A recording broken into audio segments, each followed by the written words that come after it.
Vamos a continuar con el libro de Éxodo. Bueno, y las parteras respondieron a Faraón, porque las mujeres hebreas no son como las egipcias, pues son robustas, y dan a luz antes que la partera venga a ellas. Bueno, así vemos cómo son las hebreas. Ellas dan a luz antes de que venga el juicio, antes de que venga el juicio. El juicio no va a llegar a tocar, especialmente hablando de la esposa de Cristo. Dice en Apocalipsis capítulo 3, en el verso 10, por cuanto has guardado la palabra de mi paciencia, yo también te guardaré de la hora de la prueba que ha de venir sobre el mundo entero, sobre Egipto, para probar a los que moran sobre la tierra. Antes de que venga el juicio, bueno, lo que está dentro de nosotros saldrá. La muerte, este cuerpo de muerte, será absorbido por la vida. No va a llegar porque realmente seremos transformados en el aire, como dice el apóstol Pablo en 1 Corintios capítulo 15, en el verso 52, en un momento, en un abrir y cerrar de ojos. Si Pablo no nos dijera cómo sería el arrebatamiento y nuestra transformación, nosotros desconoceríamos. Pero el apóstol Pablo tuvo la revelación del misterio, aún del arrebatamiento. Dice él, en un momento, en un abrir y cerrar de ojos. A la final trompeta, porque se tocará la trompeta y los muertos serán resucitados incorruptibles, y nosotros seremos transformados. La vida de Cristo, la nueva creación que está en nosotros, va a absorber este cuerpo mortal, especialmente hablando del grupo vencedor, antes de que las parteras vengan a ellas, dicen. Así va a ser. Bueno, verso 20. Y Dios hizo bien a las parteras por haber temido a Dios, y prosperó sus familias. Y dice, y el pueblo se multiplicó y se fortaleció en gran manera. Entonces Faraón mandó a todo su pueblo, diciendo, echad al río a todo hijo que nazca y a toda hija, preservad la vida. Bueno, así vemos como Dios tuvo la manera de hacer bien a Israel. Dios muestra su poder para salvar a su pueblo, porque especialmente vemos en la actitud de estas dos parteras, de Cifra y Fúa. Bueno, vemos que Dios ya dirigió, pero vemos como el enemigo, en el verso 22, dice, entonces Faraón mandó a todo su pueblo diciendo, echad al río todo hijo que nazca y a toda hija preservad la vida. El enemigo no se da por vencido. El río representa la muerte. Y vemos que desde este tiempo ya el enemigo estaba tratando de matar a la simiente de la mujer, a la simiente del Mesías. Así fue con el Señor. De la misma manera pasó con el Señor. Vamos a ver en Mateo capítulo 2, en el verso 16. Dice, Herodes entonces, cuando se vio burlado por los magos, se enojó mucho y mandó a matar a todos los niños menores de 2 años que había en Belén y en todos sus alrededores, conforme al tiempo que había inquirido de los magos. Bueno, así vemos cómo por medio de la muerte el enemigo quiso ya tratar de matar o de exterminar a la simiente que iba a ser la simiente de Jesús. Y vemos que usa el río. Como dijimos, volvemos a repetir, el río representa la muerte. Y 3 veces el diablo quiso impedir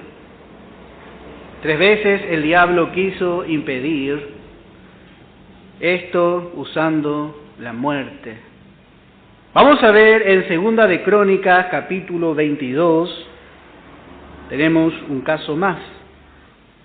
En el verso 10, entonces Atalía, madre de Ocosías, viendo que su hijo era muerto, se levantó y exterminó a toda la descendencia real de la casa de Judá.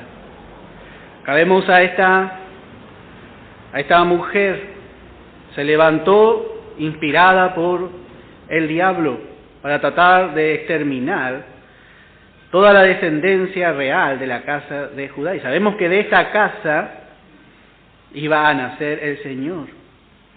Pero Josabet, hija del rey, tomó a Joás, hijo de Ocosías, y escondiéndolo de entre los demás hijos del rey, a los cuales mataban, le guardó a él y a su ama en uno de los aposentos. Y así lo escondió Josabet, hija del rey Joram, mujer del sacerdote Joiada, porque ella era hermana de Ocosías, delante de Atalía, y no lo mataron.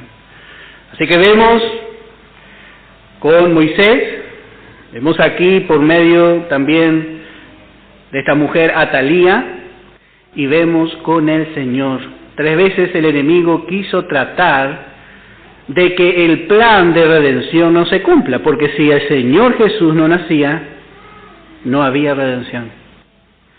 Así que vemos la manera de obrar, como una herramienta del enemigo es la muerte.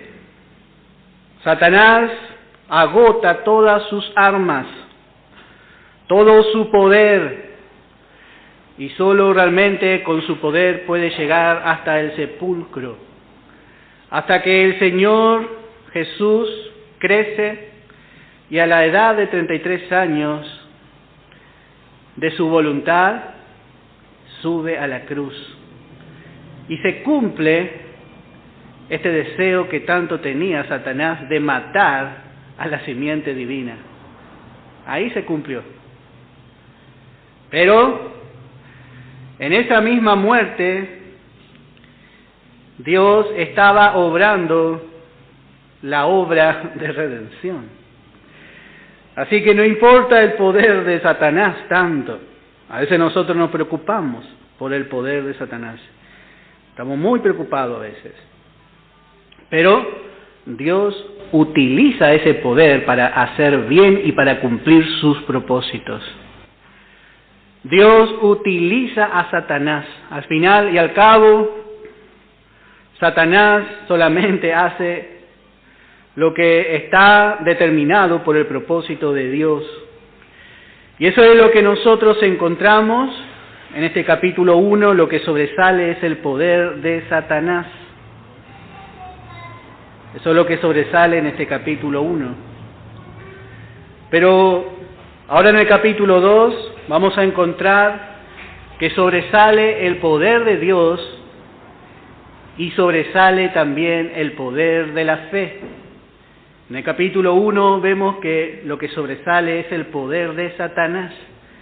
Y parece que si hasta ahí llegara, bueno, parece que Dios está en problemas. Pero ahora vamos a ver el poder de Dios y vamos a ver también el poder de una mujer de fe. Capítulo 2, verso 1. Un varón de la familia de Leví tomó por mujer a una hija de Leví, la que concibió y dio a luz un hijo, y viéndole que era hermoso, le tuvo escondido por 3 meses. Bueno, aquí encontramos a un varón de los hijos de Leví. En Éxodo capítulo 6, en el verso 20, encontramos los nombres de él y de su mujer. Dice: y Amram tomó por mujer a Jocabed, su tía, la cual dio a luz a Aarón y a Moisés. Y los años de la vida de Amram fueron 137 años. Aquí encontramos el nombre de este levita. Aquí encontramos el nombre de este levita. Y Amram significa el pueblo es exaltado. El pueblo es exaltado. Y así, aunque el enemigo se quiera exaltar con su poder, bueno, hermanos, nosotros somos un pueblo exaltado, porque tenemos las promesas de Dios, que son promesas de exaltación sobre nosotros, y eso sabe el enemigo. Y él toma como mujer a, dice, Jocabed. Jocabed significa Jehová es glorioso. Jehová es glorioso. Jocabed significa Jehová es glorioso. Los dos son de la tribu de Leví, que significa unido.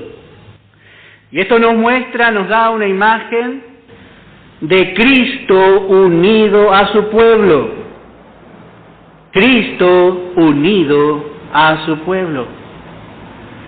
Y esta unión, vamos a ver que da un fruto hermoso. De esta unión va a haber un fruto hermoso. Va a haber fruto de fe. Y si es fruto de fe, es fruto de dependencia. Por eso dice en el verso 2, la que concibió y dio a luz un hijo, y viéndole que era hermoso, le tuvo escondido 3 meses.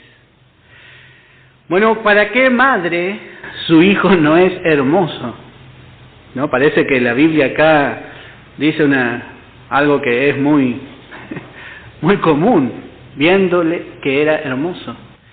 Pero acá está viendo Jocabed, está viendo a través de los ojos de Dios.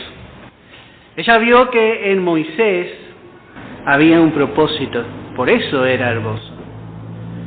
Una persona es hermosa no por lo exterior, sino por el propósito de Dios en su vida. Si la persona deja que ese propósito se cumpla. Había un propósito a favor del pueblo de Israel. Y note la visión de esta mujer, ella vio más allá. Ella no solamente vio como madre, por eso notamos que esta era una mujer espiritual, porque vio que Israel sería bendecida por su hijo. Y note que dice que le estuvo escondido 3 meses. 3 meses. Y así encontramos que la palabra da testimonio de esta mujer en Hebreos capítulo 11, en el verso 23. Hebreos capítulo 11, en el verso 23. Dice, por la fe Moisés, cuando nació, fue escondido por sus padres por 3 meses, porque le vieron niño hermoso y no temieron al decreto del rey. Así que vemos por qué fue escondido. No decimos que, como madre no le haya amado, pero ella le escondió a su hijo por la fe. Le escondió por la fe porque en él Dios tenía el libertador de Israel. Y este periodo de 3 meses, donde Moisés está escondido por la fe de sus padres, nos habla también del periodo donde nuestros hijos aún no están en edad para hacer una decisión de recibir a Jesús en su corazón. Nuestros hijos, hasta que llegan a una edad donde ellos pueden realmente entender el bien y el mal, aproximadamente a los 4 o 5 años. Bueno, ellos están guardados bajo la fe de los padres. Ellos hacen y viven bajo la fe de los padres. El cielo es de los niños. Ellos tienen entrada a los cielos. Hasta que la persona sabe discernir el bien y el mal. Ahí tiene que hacer una decisión. Por eso dice la palabra, instruye al niño en su camino. Nosotros como padres le instruimos. Por eso cuando nosotros servimos a veces la cena del Señor, ¿por qué no le vamos a dar a los niños? ¿Por qué vamos a impedir que ellos tomen? Si ellos están bajo la fe de los padres. Por la fe, ellos ya están. ¿Cómo no van a tomar la comunión? Porque es una cena de comunión. No debemos elevar la cena fuera del alcance de los niños. No. Porque Dios se baja al niño. El niño participa bajo la fe de los padres. Porque si no, ni siquiera podría alabar al Señor. Te le enseña a alabar al Señor. Bianca, desde que tenía un añito, alaba al Señor. Entonces, ¿por qué Dios recibe esa alabanza? ¿Por qué la palabra dice de la boca de los niños y aún de los que maman, Él recibe alabanza? Entonces vamos entendiendo la manera de Dios. Nosotros a veces vamos entendiendo de otra manera, elevamos la cena y la ponemos fuera del alcance de ellos. Pero mientras los niños son pequeños, ellos están bajo el cuidado, bajo la tutela de la fe de sus padres. Bueno, vamos a seguir leyendo. Verso 3. Pero no pudiendo ocultarle más tiempo, tomó una arquilla de juncos y la calafateó con asfalto y brea. Y colocó en ella al niño y lo puso en un carrizal a la orilla del río. Bueno, estos 3 meses le ocultó, le guardó. Y realmente qué gozo habrá sido para esta mujer, porque en medio de un gran juicio, ella estaba con su hijo. Pero también llegó un tiempo donde no pudo ocultarle más. Y así hay un tiempo donde nuestros hijos van a tener que hacer una decisión. De toda la vida no va a poder llevarle de la mano a su hijo. Ha llegado una edad donde ellos van a tomar por ellos mismos la decisión de seguir al Señor. Y aquí vemos que ella no puede ocultarle más tiempo. Pero dice, tomó una arquilla de juncos y la calafateó con asfalto. Ella no puede sostener más a su hijo con ella, pero note que toma una arquilla. Y esto es otra vez lo que la fe le impulsó a hacer. Acuérdense que este río, seguramente habrá sido el Nilo, representa la muerte. Y dice en el verso 3 dice, y colocó en ella al niño y lo puso en un carrizal a la orilla del niño. Bueno, le entrega a su hijo a la muerte, así en lo natural. Realmente es tremendo lo que hizo esta mujer, porque tenía que tener fe. El afecto natural hubiese dicho, no, yo me quedo con mi hijo. ¿Qué madre va a dejar su hijo? ¿No? Pero Dios estaba impulsando todo esto. La razón no puede entender. Pero ¿por qué ella hizo? Bueno, otra vez, ella hizo por fe. Ella le había visto hermoso y sabía que el propósito de Dios se iba a cumplir. Sin duda, Dios esos 3 meses fue como que le dio un bastón. Y así también es con nosotros. A veces Dios permite y nos da ciertos apoyos. No nos saca el apoyo así nomás, para que usted vuele sin tener pluma en el ala, sino que a veces nos deja un poco. Estaba el edicto de Faraón sobre el niño, pero ella lo tenía en sus brazos. Pero ahora le tiene que entregar. Tiene que entregar su hijo. Ya no había más bastón. Tiene que confiar ahora 100% en el Señor. Y ella, si miramos en lo natural, entrega a su hijo a la muerte, entrega a su hijo al río. Pero si miramos en lo espiritual, ella le entregó su hijo a Dios. Y esto es fe. Para el mundo, esto era una muerte segura. Pero la persona de fe cuenta con Dios. La fe nos lleva a hacer cosas que nuestro razonamiento diría, no, esto no podés hacer. Pero realmente la fe cuenta con el recurso de Dios, con la fidelidad de Dios, entonces actúa en fe. Y esto es la audacia. Esta es la audacia que vemos en Jonatán y su paje de arma. Dice, si Dios está con nosotros, para Dios no es mucho salvar con mucho o con poco, dice.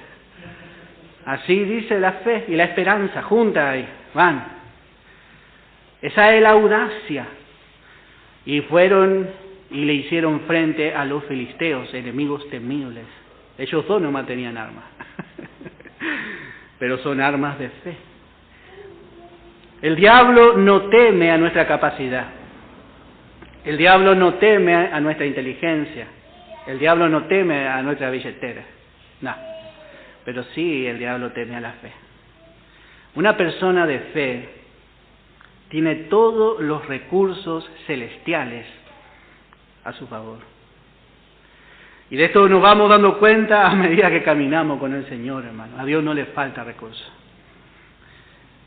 La vida de fe es la que humilla verdaderamente al diablo. Y aunque nosotros muchas veces tengamos que hacer pasos de humillación como hace Jocabed, pero ya su nombre indica, Jehová es glorioso. Jehová es glorioso en el hombre y en la mujer de fe. Él se va a glorificar. Él se va a glorificar. Por eso dice, y una hermana suya se puso a lo lejos, esta era María, para ver lo que acontecería. Y esto otra vez nos muestra cómo hizo esta mujer, porque esta mujer entregó al río y se fue. Ni miró lo que le pasaba a la barquilla. Pero María, su hermana, se quedó mirando ahí a ver lo que pasa. ¿Será que se va a salvar? ¿Será que se va a salvar? Esto enriquece más el acto de fe de esta mujer. Y dice el verso 5, y la hija de Faraón descendió a lavarse al río, y paseándose sus doncellas por la ribera del río, vio ella la arquilla en el carrizal, y envió una criada suya a que la tomase. Bueno, vemos cómo Dios va dirigiendo todo. Y dice el verso 6, y cuando la abrió, vio al niño. Y aquí que el niño lloraba, y teniendo compasión de él, dijo, de los niños de los hebreos es este. Entonces su hermana dijo a la hija de Faraón, iré a llamarte una nodriza de las hebreas para que te críe este niño. Y la hija de Faraón respondió, ve. Entonces fue la doncella y llamó a la madre del niño, a la cual dio la cual dijo la hija de Faraón: lleva a este niño y críamelo, y yo te lo pagaré.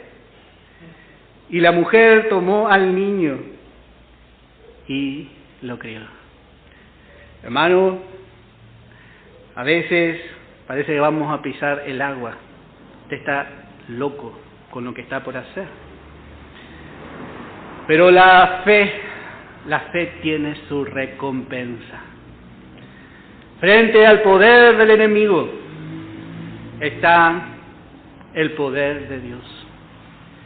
Y está el poder de la fe. La fe nunca va a quedar sin respuesta.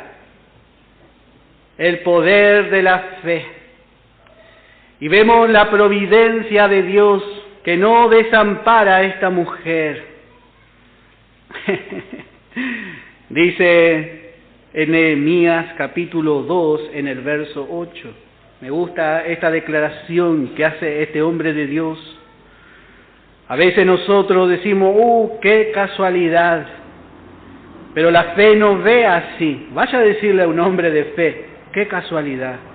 El hombre de fe tiene el anteojo de Dios. Y medio que no le gusta cuando escucha eso. Mire, pero justo porque vio que... Y así la mente del hombre razona las circunstancias. Pero me gusta lo que dice Nehemías.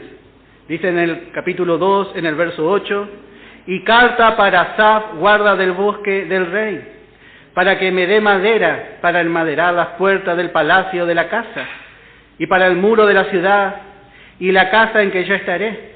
Y me lo concedió el rey, según la benéfica mano de mi Dios sobre mí. Nehemías tenía que hacer un viaje desde el norte donde estaba Babilonia y tenía que llegar hasta Palestina, un viaje muy peligroso. En Palestina estaba todo destruido. ¿Y quién iba a tener en cuenta, como dijo Sanbalat, a estos pobres y débiles judíos?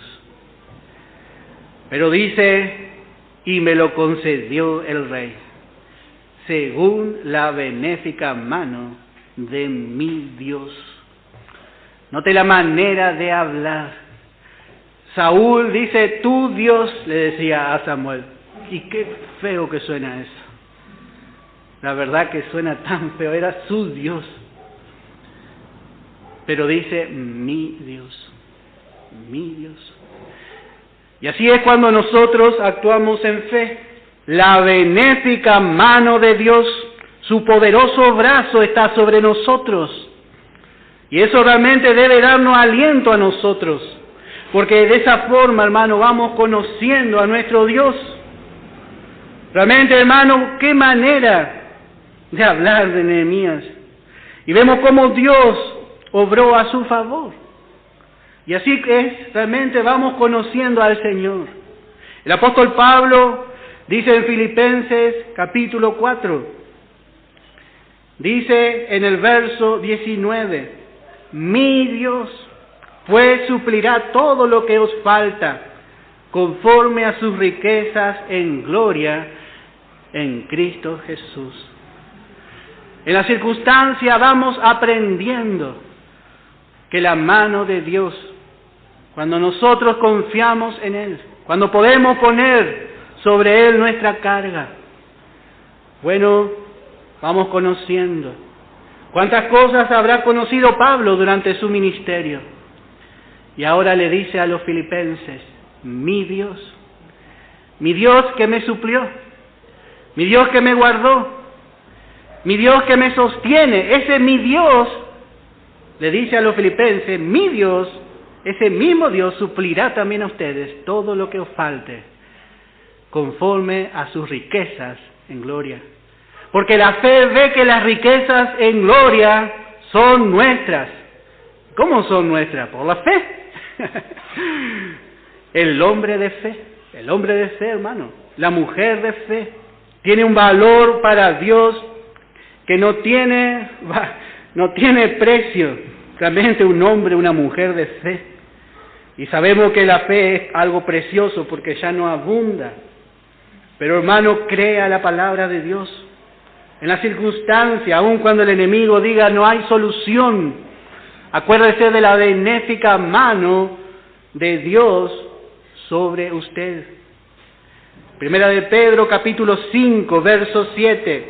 Dice, echando toda vuestra ansiedad sobre Él. Así hizo Jocabed. Jocabed no dijo, bueno, voy a poner un poquito y le voy a seguir, y le voy a atar una soguita por las dudas. No. Ella echó toda la ansiedad, entregó todo al Señor, le entregó al río. Hermano, y adentro estaba su hijo. Dígame si esto no es fe. Pero ella sabía que el Señor tenía cuidado de ella y de los suyos. Esto es fe. La fe realmente se apoya en Dios. Se apoya en el fiel y poderoso Dios. Salmo 37, en el verso 5. Salmo 37, en el verso 5. Encomienda a Jehová tu camino y confía en Él, y Él hará. Así es realmente. ¿Cuántas veces nosotros tenemos por delante un camino desconocido? Pero encomienda a Jehová tu camino y confía en Él. Y dice el verso 4, deleítate a sí mismo en Jehová. Así como Ana le pidió un hijo varón. Ana. Y Elí, la ley. Elí representa la ley. El creyente legalista dice, esta está borracha, dice. Digiere tu vino.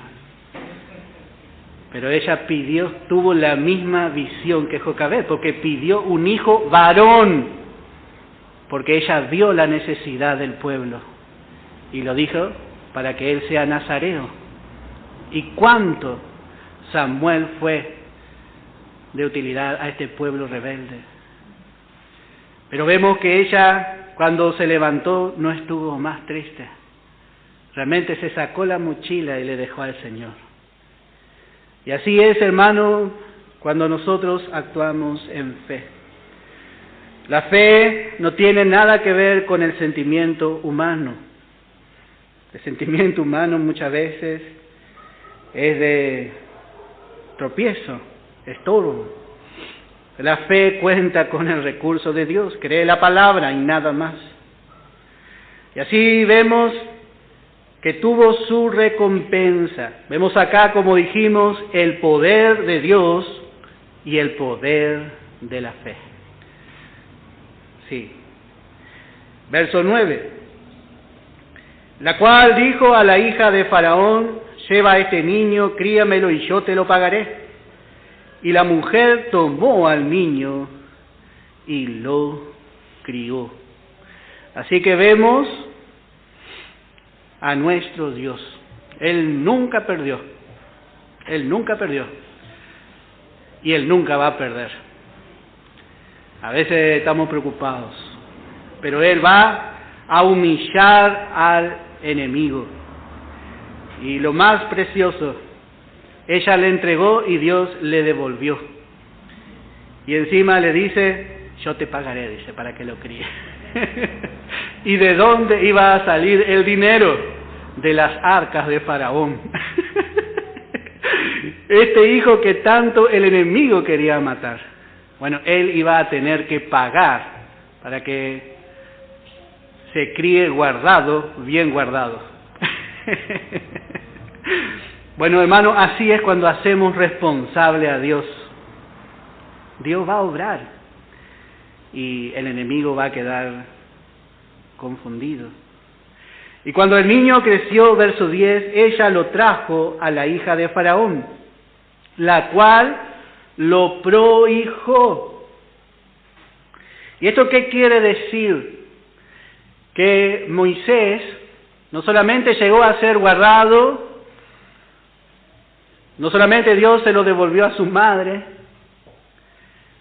sino que Moisés llegó a ser hijo de la hija de Faraón. Llegó a ser un príncipe de Egipto.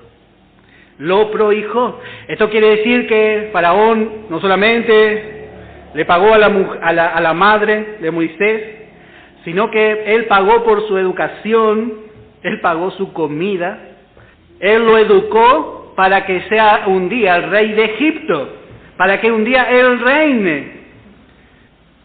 Y sobre todas las cosas, Faraón tenía a un hebreo que tanto odiaba en su corte. Bueno, hermano, esto hace Dios. Esto hace Dios.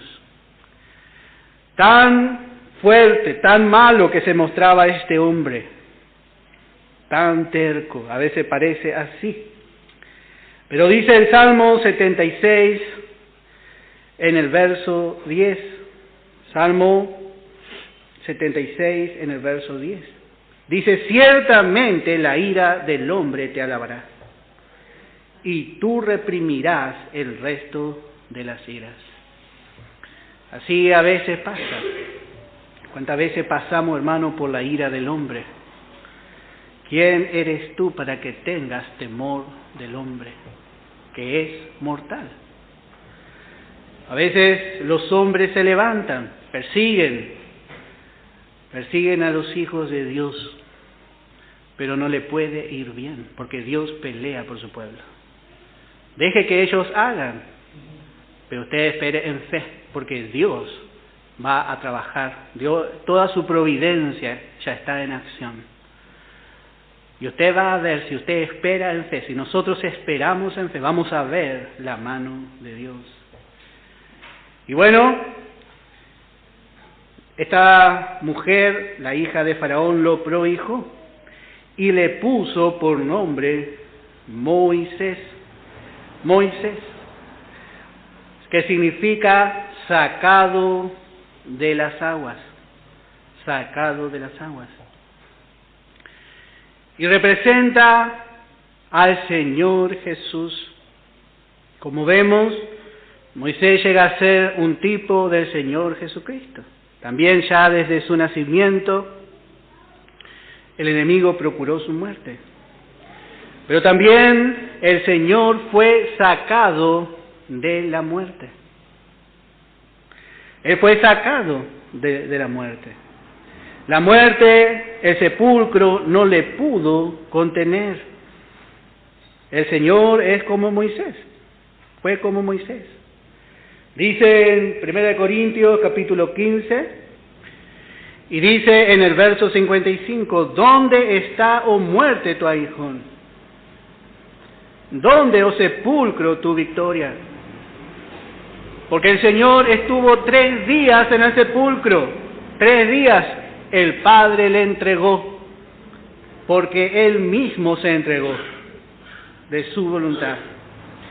Y aparentemente el sepulcro, esos 3 días, cantaba y voceaba victoria sobre el Hijo de Dios. Pero al tercer día, este muerto se escapó del sepulcro.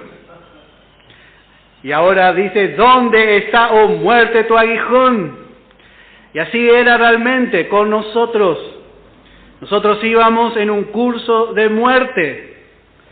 Y el enemigo, a veces se ríen los hermanos, porque yo digo, ya estaba encendiendo la vela para velarnos toda la noche. Pero el Señor nos dio vida en abundancia, juntamente con Él. El sepulcro no se enseñoreará de ninguno de nosotros, porque aunque nosotros lleguemos a conocer la muerte, un día seremos levantados con una fuerza, hermano, que el sepulcro no va a poder contener. El Espíritu Santo vivificará nuestros cuerpos mortales, así como lo hizo con el Señor. Él fue sacado de las aguas, y así también nosotros somos el fruto, hermano, de Amram y Jocabed.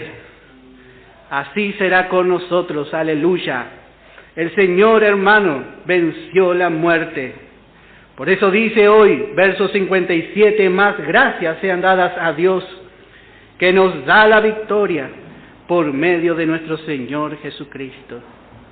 Él pasó primero ese camino desconocido para el hombre, para que hoy nosotros no temamos a la muerte. Él ya pasó y venció. Y hoy está sentado a la diestra de Dios Padre, como un vencedor, aprobado delante de su Padre. Y así es con nosotros también. Nosotros somos de fe, hermano, somos de fe. El enemigo mucho quiere tratar de detener nuestro avance, porque el Señor ya nos dio la victoria. Y un creyente que cree eso es un creyente peligroso. Un creyente que cree, hermano, eso es un creyente peligroso. Pero Dios es por nosotros. Dios es por nosotros. No se olvide, hermano. Por más caído que esté, por más desobediente que haya sido, por más que toda la enfermedad y la circunstancia sea adversa, no se olvide que Dios es por usted. No se olvide de esto. Dios va a actuar por fe, no por lo que usted es, no por lo que es en la carne, sino por lo que es a través de Cristo. No menos que eso. Sí. Bueno, así que vemos a este hombre que estaba ya con una sentencia de muerte. Le vemos ahora en la corte. Y así esto es un tipo de la exaltación de Cristo. El enemigo le quiso matar, pero Él un día será Rey de Reyes y Señor de Señores. Él estará como el Rey de esta tierra, el Rey del mundo. Así hace Dios, así hace Dios. Dios honra la fe, hermano, porque la fe le honra a Él. Qué honrado se siente Dios cuando ejercemos un poquito de fe. Entonces Dios se ve obligado a honrar la fe. Sí, Señor. Aleluya. Gloria a su nombre. Aleluya. Bueno, dice el verso 11. En aquellos días sucedió que, crecido ya Moisés, salió a sus hermanos y los vio en sus duras tareas. Y observó a un egipcio que golpeaba a uno de los hebreos, sus hermanos. Bueno, encontramos en la vida de Moisés 3 etapas. Moisés vivió 120 años. Vivió 40 años en Egipto. Vivió 40 años, como vamos a ver desde el capítulo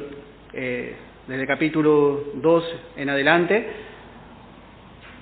desde el verso 11, vivió como gentil, vivió como un madianita, y volvió a vivir 40 años como un israelita.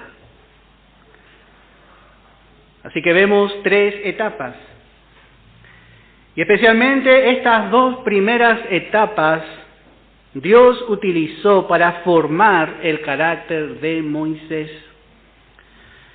Dios utilizó la etapa de Egipto y la etapa del desierto para dejar a punto a su instrumento.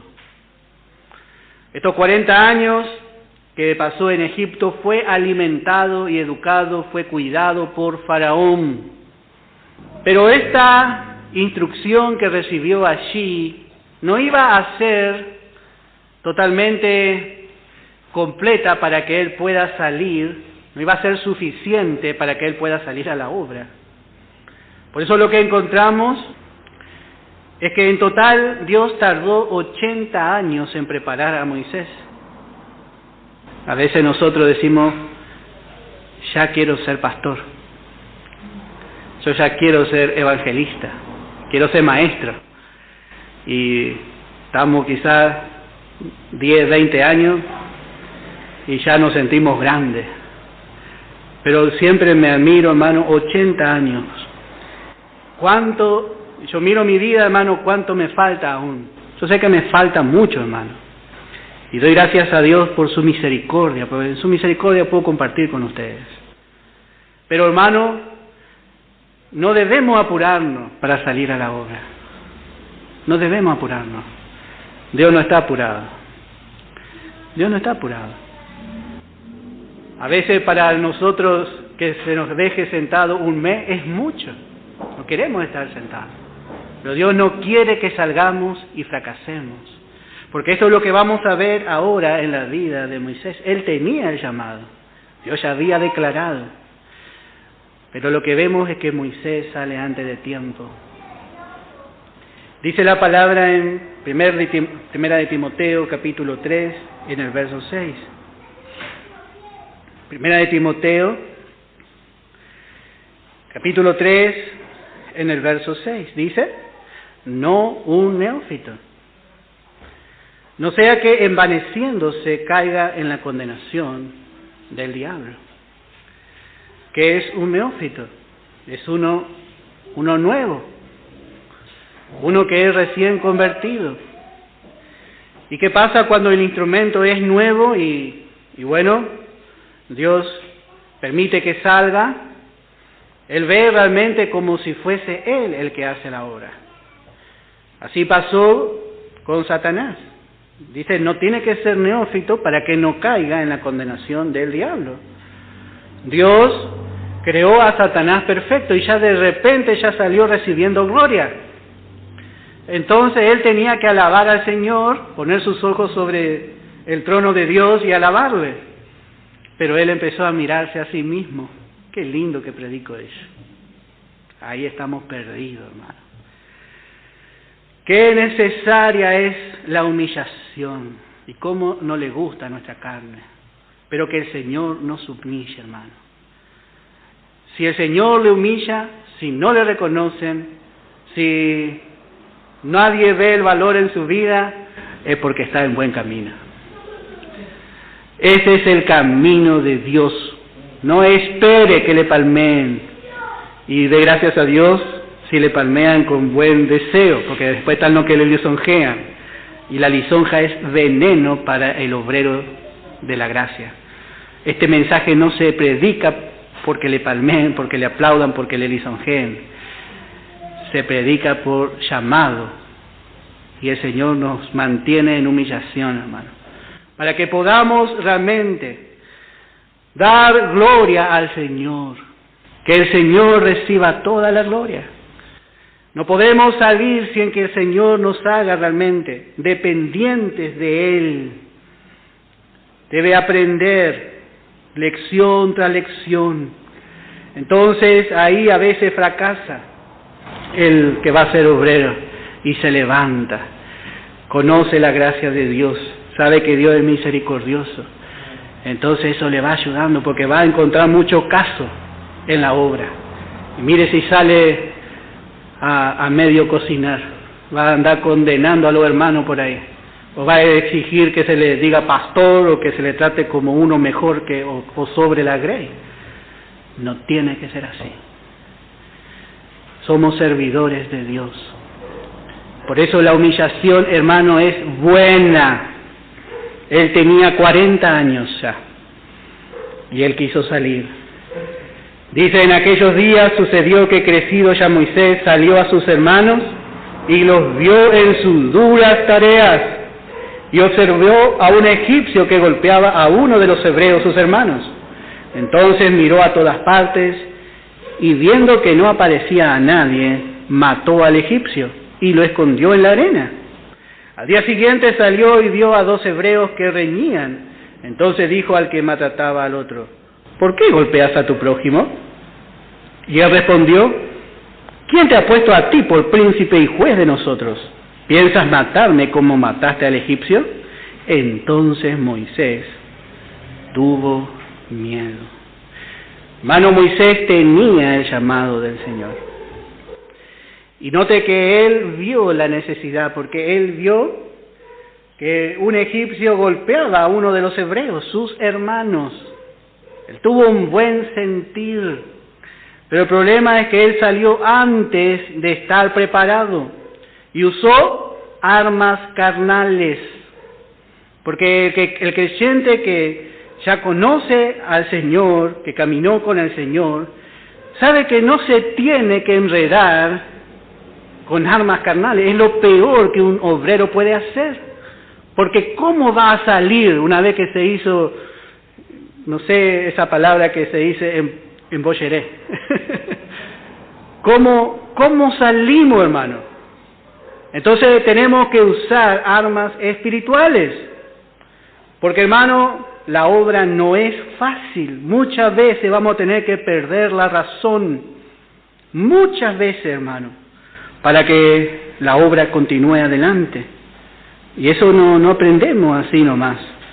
Tenemos que ser entrenados por el Señor. En Hechos capítulo 7, en el verso 22, Esteban nos cuenta algo más.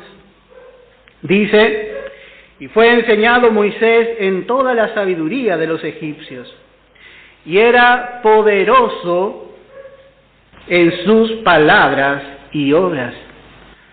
Note que no era un hombre, como dice mi papá, este no es caído del catre, dice mi papá a veces. Una palabra bastante antigua. Este no es caído del catre, dice. Este era poderoso. Pero más adelante le vamos a ver que dice: Señor, yo no sé hablar. Pasó por la escuela del Señor. Este era grande, era suficiente. Y cuando hubo cumplido la edad de 40 años, le vino al corazón. Note que dice: le vino al corazón el visitar a sus hermanos, los hijos de Israel. Y al ver a uno que era maltratado, lo defendió. E hiriendo al egipcio, vengó al oprimido. Note que está lleno de justicia propia, se quiere vengar. Pero él pensaba que sus hermanos comprendían que Dios le daría libertad por mano suya, mas ellos no lo habían entendido así. Bueno, vamos a dejar acá, vamos a esperar 10 minutos, pues ya cumplimos la hora y vamos a continuar.